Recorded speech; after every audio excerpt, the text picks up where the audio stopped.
And now it's time for Power of Prophecy with your host, former professor at the University of Texas at Austin, career United States Air Force officer, and best-selling author, Texe Mars.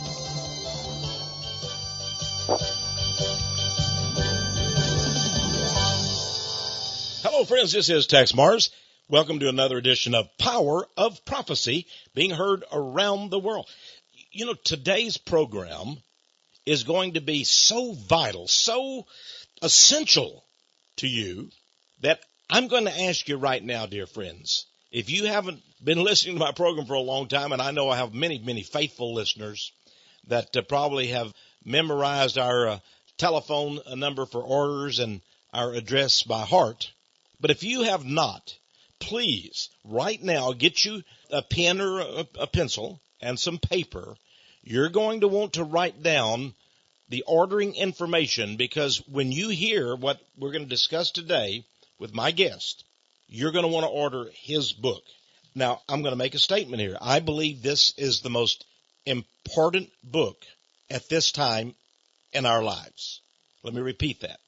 This is the most important book that you will read at this moment, this era, this period in our lives. And I believe in destiny. And I believe that Dr. Henry Makow, my guest today, must also believe that there is a great guiding hand that leads each of us. And I believe that God has led Dr. Henry Makow to write this book. And he's brought this book to my attention. And I'm talking about God now, so that I would offer it to as big an audience as I can. I wish I had an even larger audience. Because, you know, this is something interesting. This book, by the way, let me just give you the title of it. And in a moment, I'm going to introduce my special guest, and he is very special. I've been reading his work for a number of years now. He writes regularly for Rents.com articles. And they're some of the most insightful and discerning articles that you can read about culture, about society, about the way our minds are being shaped today by certain forces. The title of his book that he has written is Illuminati, the Cult That Hijacked the World. Illuminati, the Cult That Hijacked the World. Now, I should not have to make a special effort to tell you this, but I'm going to go ahead and do so, because perhaps it is significant in a way. Dr. Henry Makow is a Jewish man. Now, to me, and I'm going to ask him what it means to him. He explains it exactly in the book, what being a Jew means. But there are many today that ask, is this a Jewish conspiracy? And if it is a Jewish global conspiracy of the Illuminati, what does that mean? What does it mean for Gentiles? What does it mean for Jews? And, of course, there's great controversy over this. A lot of angst out there. And there are people that have picked certain groups, whether it's, the Bohemian Grove and the CFR, the Trilateral Commission, or, they pick the Vatican, the Jesuits, and there's all kinds of things out there. But I believe that Dr. Henry Makow's book actually, to use a euphemism, it nails it exactly as to what the Illuminati is. It is a cult. It is a satanic cult. Now, why is it important that a Jew has written this book? Well, I'm going to ask Dr. Makow that in just a moment. But let me express something to you, and I don't want to take any more time on this. But those of you who have listened to this radio program, or have gotten my books, my audio tapes, CDs, DVDs, and so forth, realize that we have a overruling philosophy in this ministry, Power of Prophecy. In terms of race, I believe race is important, absolutely. But listen to me very carefully. The Bible puts it very succinctly. Jesus died on the cross for each of us. In fact, the Bible says clearly, and you've heard it many times, for God so loved the world that he gave his only begotten Son, that whosoever believeth shall not perish but have everlasting life. that word, whosoever, counts everybody in. Everybody in. Even if we go back to the beginning of the Bible, to Genesis, we see that Abraham was given a promise that he would be father of many nations. Many nations. We also know an interesting thing, if you just want to look at it from a genetic standpoint. Paul, the Apostle Paul, answered that very simply too. Paul, who was Jewish, he said that this is in the book of Acts in the New Testament, out of one blood, God made all the people on the face of planet Earth. So friends, to me, that sort of resolves the whole issue. Now, the reason that it's important is because there are people in this world that do not agree with God. They want to make God a racist, and they want to exalt their group. And whatever race they are, you know who they are. They can be white, they can be black, they can be Asian, they can be Jew, they can be something else. They can claim to be Anglo-Saxon, and whatever it is. They don't agree with God. Their argument is with God, and they are siding with Satan. And they are some kind of a racial supremacist where God said, whosoever will. Now, that's my sermon for the day. But I think it's important that Dr. Henry Makow has written this book because he has a perspective of race. And this book is a spiritual book. Now, I'm going to tell you something. I wish there was one Christian man that had written a book like this that I could discuss these issues with. I would enjoy it. But Dr. Makow has written it, and it is deeply spiritual. And that makes all the difference in the world, that this man has been given spiritual insight. Illuminati, the cult that hijacked the world. Dr. Henry Makow, welcome to Power of Prophecy. I'm glad to be on your show, Texe. I hope I didn't say anything to offend you or whatever. I don't think I did I? Not at all. Not at all. In your book, you pretty well make clear where you stand on this racial divide. Is it okay for you to tell us about that?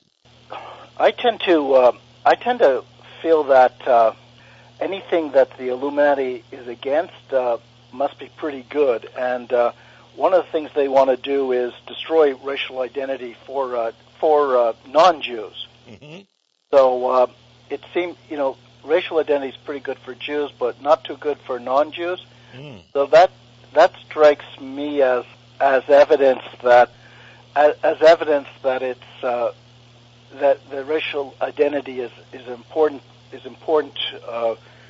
component of our identity and something that should be maintained. Like, if you go to Israel, they don't have to deal with problems like diversity and mass migration. Nobody questions the Israelis' right to maintain their Jewish identity. Yet, for some reason, Europe and America are not being allowed to maintain their Christian European identity. And that doesn't seem fair to me. When I said before that God said whosoever will, I believe God, the Bible also says God judges the nations and as well as individuals, and he obviously then created nations. And I don't have any problem with that. There's squirrels and there's rabbits and there's deer and there's different kinds of human beings. And I agree with you. But what I was referring to, and I want to distinguish that, is that once we resolve, and in your book you say you're first a human being, second you have allegiance to your country, and then only third are you a Jew. I think you sort of rate them in that aspect. And I believe that is true. And there's nothing wrong with saying I'm a Jew and being a Jew, associating with Jews. I think the problem comes, and I agree with you. I think the cutting out of distinctions can be an evil thing in itself. But when one group suddenly says we're gods on earth, or we are collectively Christ, or we're the only, as you quoted the Israel Shamir in your book, when the Jews say, we are the mediator, Jews only are the mediator between God and man, doesn't that create a great problem? Well, definitely, but, as you know, we have to make a distinction between Jewish leadership and the great mass of Jews. The great mass of Jews don't think of themselves as mediators between God and man. And I think the vast majority of Jews are quite alienated from Judaism and Zionism and all things Jewish. I say that more than half of Jews want nothing to do with Judaism, and that's the part of, those are the Jews that I speak for, the part that are generally quite alienated from the Jewish enterprise. They feel that it's been betrayed and taken the wrong path. So the people we're referring to there are the certain rabbis and certain Kabbalist Jews, the leadership, the rich, the very, very rich Jews, people that are sort of pulling the strings, probably the bankers. Those are the ones that have this a sick agenda. But Henry, isn't it true though? I'm not sure I agree with you on this. I'm not so sure it is a small minority of Jews, because it seems to me that, certainly you're Jewish and you certainly have maybe had contact with more Jews than I have. But the Jews that I have known seem to somehow have an allegiance to Israel, for example. Many of them do. And it seems to me that many Jews ask first what is better for the Jews, then they ask what is better for Canada or the United States. You haven't found that to be so? I would say in America, for example, a vast majority of Jews would vote, for example, liberal Democrat policies, just as a political party. They would also support Israel. I'm just guessing, if you ask who's right, and let's say in the Israeli-Pakistan controversy, I would say that a good 85% of American Jews would say Israel is correct. Am I wrong in that? Right, Tex, and you meant did you say Israel, Pakistan, or you mean Israel, Iran? No, the Palestinians. I'm sorry. Oh, Israel. Yeah, I don't think there's any, to me, I know many Christians who are Jews, but I only know a small handful who are not Zionist. I know only a small handful of so-called Christian Messianic Jews who put America first. They are American citizens, but they will always say God wants us to put Israel first. The Jews are God's chosen. Tex, what I'm really getting at here is, yes, people are manipulated. We know who owns the mass media. I'm more concerned with the manipulators, the puppet masters, rather than the manipulated people. And like I'm saying, I still believe half the Jews. You don't meet these alienated, assimilated Jews, but statistics show that half the Jews intermarry. That's a pretty strong statement, isn't it? That is. And, so you're essentially referring to the other half. Those are the ones that are visible, and sure, I wouldn't deny that they're pro-Israel, but then they're pro-Israel for the same reason that probably the majority of Americans are pro-Israel. They've been indoctrinated. They've only been told one side of the story for reasons you and I both know, because the media generally only tells one side of the story. That's true. I guess the difference is, my forebears supposedly, I haven't checked my genealogy very close, Henry, but supposedly they came from Scotland. I don't run around all the time worried about the foreign policy of Scotland. I let Scotland take care of itself. I'm an American. And it seems that Jews, however, distinguish, because they somehow they get all entangled in all of this Israeli stuff, so that basically many begin to have a dual allegiance, and then finally they end up with only a single allegiance, and that's basically whatever's good for Israel is good for America. And that's all I was talking about.